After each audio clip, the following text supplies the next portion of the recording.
Hi, my dear students. Good morning to all. Welcome to Maths online class. So, you have completed your previous chapter. What was your previous chapter? Integers. It was a new concept for you, isn't it? Okay. Did you finish studying that chapter?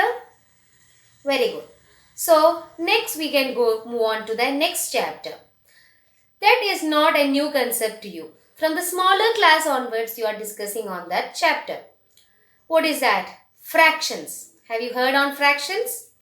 Okay, so in this chapter, we are learning what all things you have studied about fractions itself. What all things you know about fractions? You know what is a fraction? Operations on fractions you have studied. Types of fractions. Making fraction to simplest form. All these concepts you have studied. The same continuation we are having this year also. In this chapter we are studying on what is fraction, types of fraction, equivalent fraction, fraction in its simplest form, and adding and subtracting fractions. We don't have multiplication and division of fraction. So, step by step we can look this chapter. So, first we can start with what is fraction. Can you tell me what is a fraction?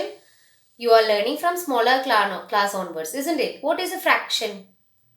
Yes, fraction is a number that representing a part of the whole. When we are using fraction, means when we want to represent a small part out of a whole part, isn't it? At that time we are representing fraction. Now, when you are writing a fraction, how we are writing a fraction? It is having an upper part and a lower part. Now, what is that upper part known as? Numerator, and the lower part is known as denominator. Now, I said we are representing a part of the whole, isn't it? So, the denominator is the whole, and what we are writing in the upper is what is part. So, we can have a look on what is a fraction. Let us discuss on fraction. Here you can see a square, and I have divided this square into how many parts? 1, 2, 3, 4. So, the whole square is divided into how many parts? 4. Now, out of that 4, how many parts I have shaded? Just only one part, isn't it? Out of the 4 parts, I have shaded only one part. So, how can I represent this portion? So, what is this 1 by 4? This 1 by 4, we read it as 1 by 4, and this 1 by 4 is what? The portion shaded. And what does this mean? Out of 4 part, what is the whole here? 1, 2, 3, 4, that is the whole here. Out of the whole 4, how much is shaded? 1. That is mean by 1 by 4. Here 4. This is the whole and this is the shaded part.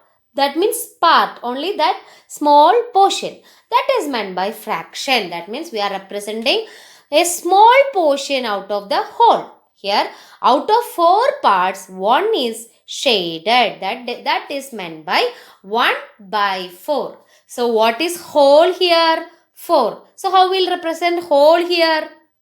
Whole means what? All the part. 1, 2, 3, 4 parts. So, when we are representing a whole means 4 out of 4. The full part out of full. 4 by 4 means what? The whole is 4 by 4, or otherwise what? 1. That means all the part. And here we are saying a portion only, 1 by 4.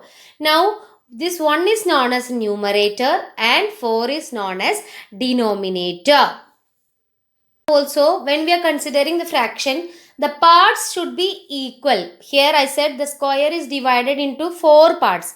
Not 4, 4 equal parts. All the parts should be equal. If that is not the case, then we cannot compare. For example, here we have another shape. What is this shape known as? Triangle, isn't it? This triangle I have divided into 2 parts. Can you say that these 2 parts are equal parts? Can I say that these 2 portions are half? No, this portion is smaller and this portion is larger. So, this we cannot say this triangle is divided into half. Equal parts we cannot say, and we cannot represent this figure by 1 by 2. So, if we need to represent fraction, the parts should be equal. So, what is a fraction? A fraction is a part of whole. that parts should be equally divided. Then we can say what is the fraction. Now we can look some examples for fractions. So shade the given figure in the given fraction. What is the given fraction? 1 by 3 and the figure is given here. So here what is this 1 by 3 means what? 3 parts. 3 is the whole. Out of how many? Out of 3 how much parts? 1 part. So in our figure just check how many parts we have. In this figure is divided into how many parts? 1, 2, 3. So we have 3 parts in the figure. Now out of these 3 parts, how much we need to shade? Here 1 we have to shade, isn't it? So how much part we need to shade here? Here, according to the fraction, it is 1 by 3, isn't it? So, out of 3 parts, we need to shade 1. So, we have to shade here 1 part. So, 1 part we shaded here. Out of the 3 parts, we shaded 1 part. Now, understood how to represent a fraction on a figure? Now, it's your turn. In your textbook, page number 135, exercise 7.1, there are 2 set of questions. In the first set of question, figure is given and the portion shaded is given. You have to write the fraction. And the second type, fraction is given, figure is given. You have to shade. So, do that questions by yourself. We can solve another set of questions regarding fractions. One question. What fraction of day is 8 hours? That means we have to represent it as a fraction. So what is given? What fraction of a day is 8 hours?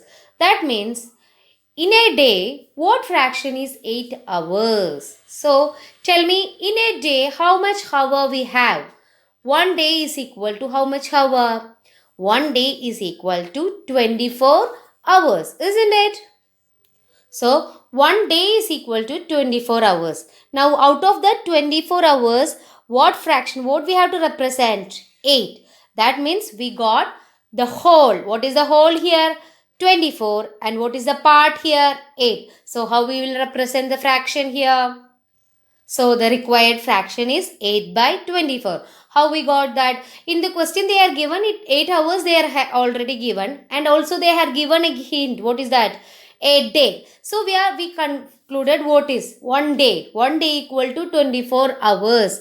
Now out of the 24 hours what they are asking? 8 hours, isn't it? So we got the whole and part. We know a fraction is a part of a whole. So what is the whole and what is the part we got? The whole is 24 and the part is 8. So the required fraction will be what? 8 by 24. Always remember that the whole we are writing at the down and the part we are writing at the up. That is, part is the numerator, whole is the denominator. So the required fraction is 8 by 24. That means 8 hours. What fraction of a day is 8 hours? Is 8 by 24.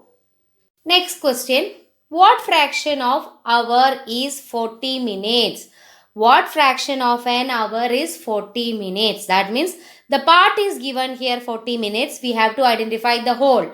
An hour. An hour means here it is the question. In this part is expressed in which one? Minutes. So that hour you have to convert it into minute. What is 1 hour? 1 hour is equal to how many minutes? All of you know, isn't it? So 1 hour is equal to 60 minutes. So the whole you identified. What is the whole here? 60 minutes. Now part is given 40 minutes. So how will you write the required fraction? What you have to write at the top? Part 40 and down you have to write the whole 60. So what is the required fraction? So the required fraction is 40 by 60. Now this fraction you have to reduce to its simplest form that you will study in the next classes. How will you reduce? Here zeros are common, so cancel down that zeros. Then what? 4 and 6. What is the common factor in that? And you have to reduce to its simplest form and you have to write. Now if you write 40 by 60, that also is correct. So what is the required fraction here? 40 by 60, where 60 is the whole and 40 is the part. Next question. Write natural numbers from 102 to 113. What fraction of them are prime? So what do you mean by natural numbers? Natural numbers means counting numbers. So write down the numbers from 102 to 113. So first we can write these numbers. So these are the numbers. Which are the numbers? 102, 103, 104, 105, 106, 107, 108, 109, 110, 111, 112, 113. So these are the numbers. Now how many numbers are there? 1, 2, 3, 4, 5, 6, 7, 8, 9, 10, 11, 12. So total 12 numbers are there. So we got the whole. What is the whole here? 12. Total 12 numbers are there. Now what is the question? What fraction of them are prime? So out of these 12 numbers, we have to find out how much numbers are prime. So we are going to check which all numbers are prime. So when we are going for each numbers, 102, you know this number is an even number, isn't it? So 2 will be a factor. So we know 102 is not a prime. Now 103. It's not an even number, so 2 is not a factor. Now we'll check the divisibility of 3. 3 plus 1, 4. 4 is not a multiple of 3, so 3 is not a multiple for this number. 2 is not a multiple, 5 is not a multiple, so 103 is a prime number. Again 104 is even number, so it will not be a prime. 105 means what? 5. It's ending up with 5, so surely 5 will be a factor for this number. Again 106 is an even number. It is not a prime number. Again 107. Since it's ending with 7, not even number. 7 plus 1, 8. It's also not divisible by 3. It's not divisible by 5, 9, etc. So 107. So first prime number 103, then 107. Next 108. It's an even number. Now 109. This number is ending up with 9, not even number. So we'll check the divisibility of 3. 9 plus 1 is 10. So 10 is not divisible by 3, 9. It's not divisible by 5. It's not divisible by 2. So next prime number is 109. Now 110 is even number, not prime. And again 111. By seeing this number, you will think it is an prime number. But no, it is having factors. Then 112, it's also not prime number. 113. 111, you check the divisibility of 3. 1 plus 1, 2. 2 plus 1, 3. So 3. When you add all the digits in 111, what you are getting? 3. So it is divisible by what? 3. So 111 is not a prime number. Next 113 is a prime number. 112 is not a prime number. So 113 is a prime number. So which all are the prime numbers? 103, 107, 109 and 113. So what is the question? What fraction of them are prime? So we found out what are the prime numbers, isn't it? How many prime numbers are there? 1, 2, 3, 4. So there are 4 prime numbers out of how much numbers? Out of this whole numbers. What is this whole numbers? We counted there are 12 numbers, isn't it? So out of this 12 whole numbers, how much are prime? Only 4 are prime. So how will you represent the fraction of prime? We recognize what is the whole and what is the part. So how will you write the fraction here? So the required fraction is 4 by 12. You understood how you got that 4 by 12? Here the question is, what is the fraction of prime? Isn't it? So first we identified which all numbers are prime. And we counted how many numbers are prime. There are only 4 prime numbers out of how many numbers? The total numbers are here 12. So out of this whole 12 numbers, we have only 4 prime numbers. So we write the fraction by 4 by 12. So what we discussed today? We discussed on the topic fractions and we solved some problems. What we know about fractions, that only we discussed today. Just go through the textbook and have a look on the exercise questions. Copy down the notes given and attend the test paper. We'll meet with the rest of the chapter in the next videos. Thank you.